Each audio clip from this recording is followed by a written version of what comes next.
Çok iş aradım. Hiç kimse de iş vermedi. Zaten çocuksun, 15-16 yaşındayım o zaman. Ya diyorum ben bilgisayar biliyorum, kodlama biliyorum, bilgisayar toplarım, her şeyi yaparım gözünde yani. Kimse iş vermedi. Sonra birisine tesadüfen gittim. Çok tatlı bir esnaf adam. Hayatımı değiştirdi. Ya dedim ki sen ne iş yapıyorsun? Ben iş adamıyım dedi. Abi o zaman ne kadar para kazanıyorsun dedim. Onun bir para söyledi. Ya dedim çok müthiş bir para. Ben senin gibi olmak istiyorum dedim. İş adamı olacaksın o zaman dedi. Tamam ben de iş adamı olayım dedim o zaman. Tamamen böyle hani çocukça hayalle oldu yani bilmeden öyle başladım.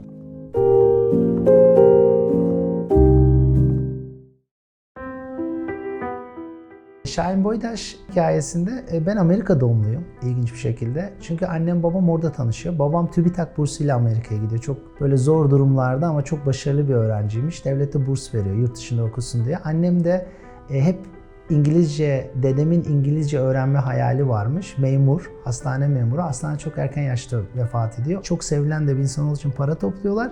Annemi de Amerika'ya gönderiyorlar. Trafik kursunda tanışıyorlar. Ben de orada doğuyorum. 6 yaşımda geliyorum Türkiye'ye. Bilgisayar ve yazılıma çok derin bir merakım ve ilgim vardı. Onda en büyük nedeni en hızlı ürün çıkarabildiğim, insanlara bir hizmet verebildiğim, insanlara bir fayda sağlayabildiğim bir iş olduğunu düşündüğüm içindi.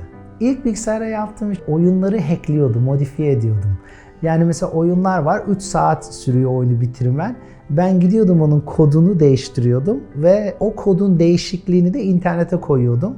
Ve oyunlardaki böyle hackleri, kısa yolları anlatıyordum. Aslında düşünüp baktığım zaman da hep hayatta kısa yol bulmaya çalışan bir insanım. Çocukluktan beri geliyormuş o. İlk yaptığım iş oydu. Ondan sonra da bilgisayar parçaları toplayıp satıyorduk. O zaman Türkiye'de bilgisayarlar gelmeye başlamıştı. Bilgisayar parçası toplayan bir insan yoktu. O zaman çok ufaktım ya. 17-18 yaşındaydım. Ufaktım demeyeyim de gençtim diyeyim. Kendi kendime hep öğrendim hayatta her şeyi. Self-taught deniyor buna İngilizce'de. Kendi kendine öğrenebilme. O yeteneği geliştirdim. O yüzden de çok kısa bir süre içinde bilgisayar toplamayı, bilgisayar toplayıp satmayı ama orada da hep şey yaşadım. Mesela çok iyi bir şirkete gidiyorduk.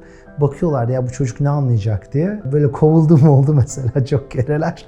Bilgisayar toplayarak, bilgisayar satarak başladım. Ondan sonra web sitesi yaparak başladım. Ondan sonra e-ticaret, ondan sonra şirket kurma öyle gitti.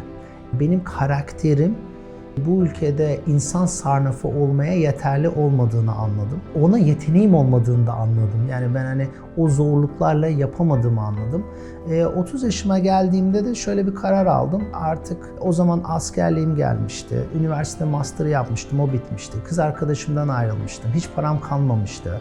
Ondan sonra ortaklarım demişti sen hislerini sat çık demişti. Böyle hayatım böyle en düşük anıydı o. Dedim ki o zaman ya ben artık defalarca gitmek istiyordum. Herkes artık git Şahin diyordu.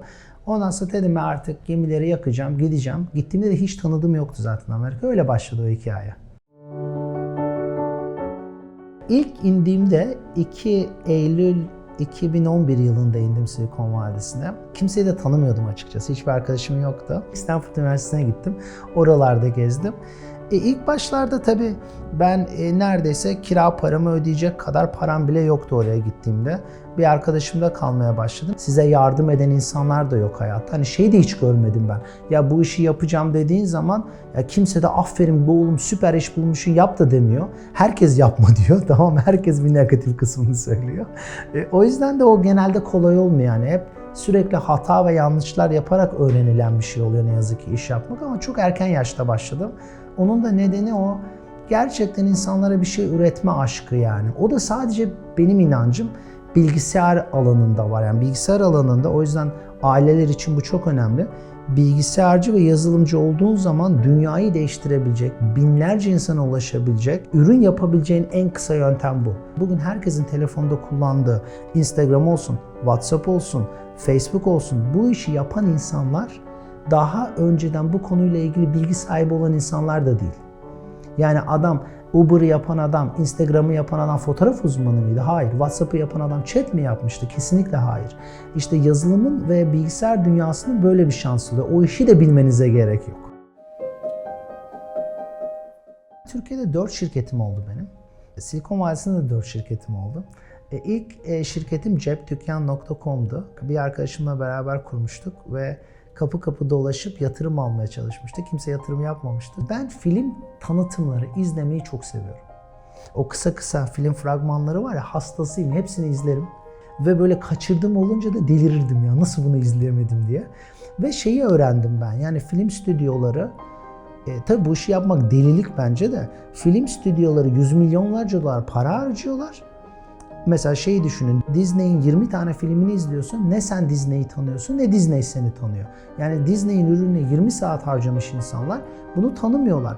Biz de dedik ya, film fragmanlarına öyle bir şey yapalım ki, film fragmanları sayesinde insanlar bir şekilde Disney'e bağlansınlar ve Disney bir sonraki filminde onlara yardımcı olsun. Böylelikle bir tane film sosyal network'ü kurduk biz, Movie Lala diye.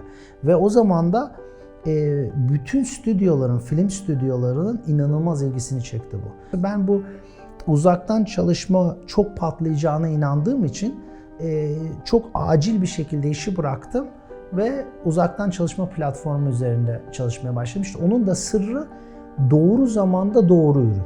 Artık dediğim gibi yani 7 şirket, yüzlerce başarısızlıktan sonra artık doğru zamanda doğru ürünü yakalayabilir. Ama ben yılmayacaktım. Hani bu tutmasaydı da bir daha yapacaktım, bir daha yapacaktım, bir daha yapacaktım yani.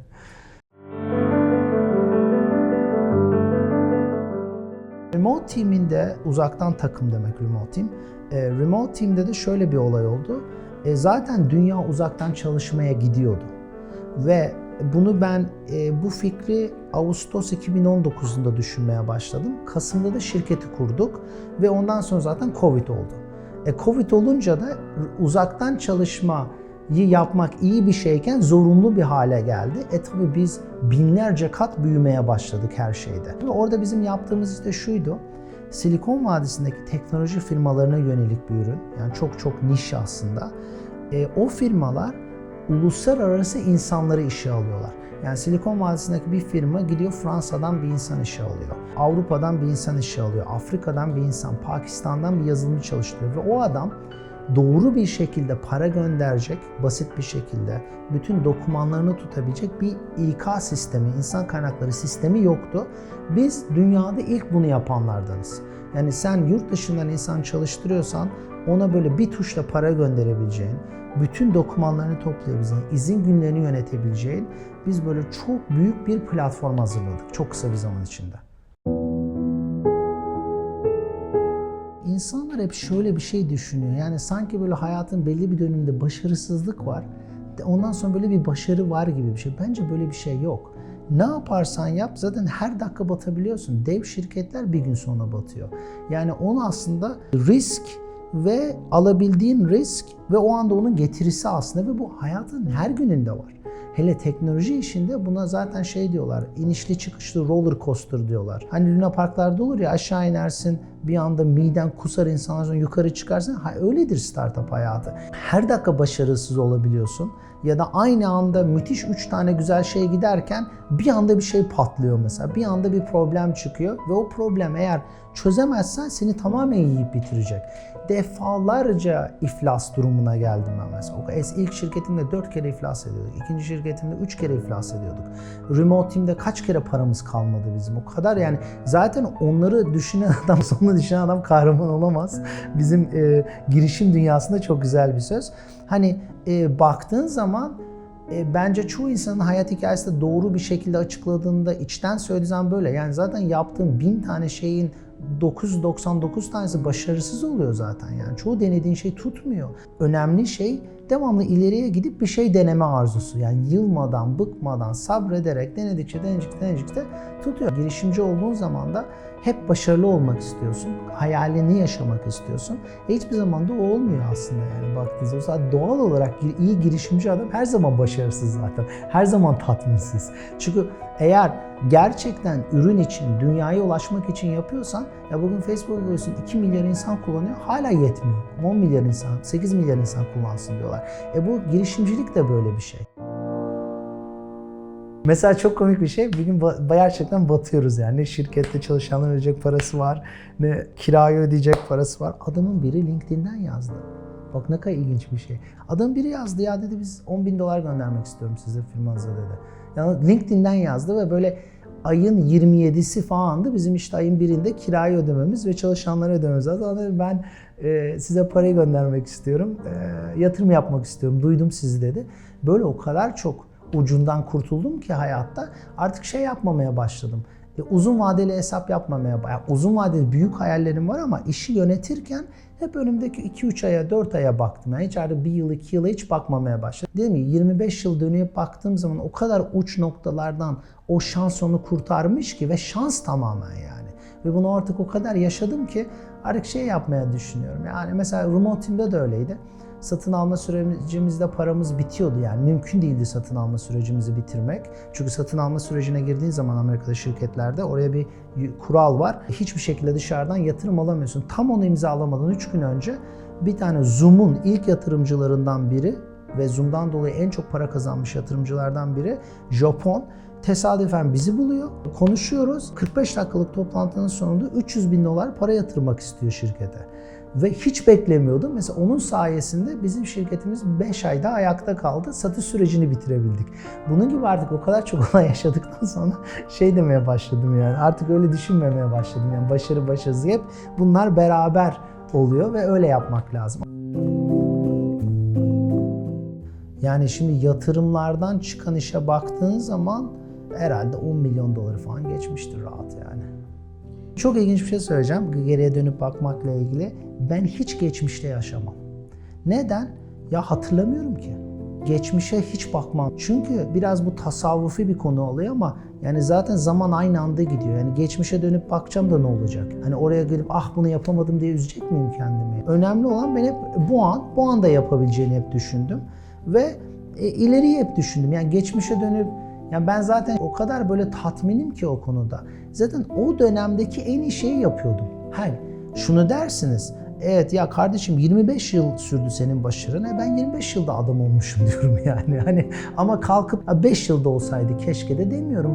Bu verilmiş bu kader planında. Ben de elimden geldiği zaman o zaman onu yapabilmişim. Bitmiş gitmiş artık. Geçmişe dönüp baksam ne olur? O yüzden hiç geçmişi düşünüp geçmişe bakıp binlerce şey öğreniyor musun? Tabii ki öğreniyorsun. Artık o hayatında bir olgunluk mu oluyor? Evet. Ama orada şunu yapmıyorum yani. Ben 10 yıl önce böyle yapmıştım da hata yapmışım. Hiç öyle bir şey düşünmem yani. Aklımın böyle saniyesinde bile gelmiyor. İnsan şeyi bile hatırlamıyor ki. 3 ay önce ne yapıyordu bugün? Kimse hatırlamıyor ki bunu. Ben de hatırlıyorum. O yüzden silip gidiyorum yani.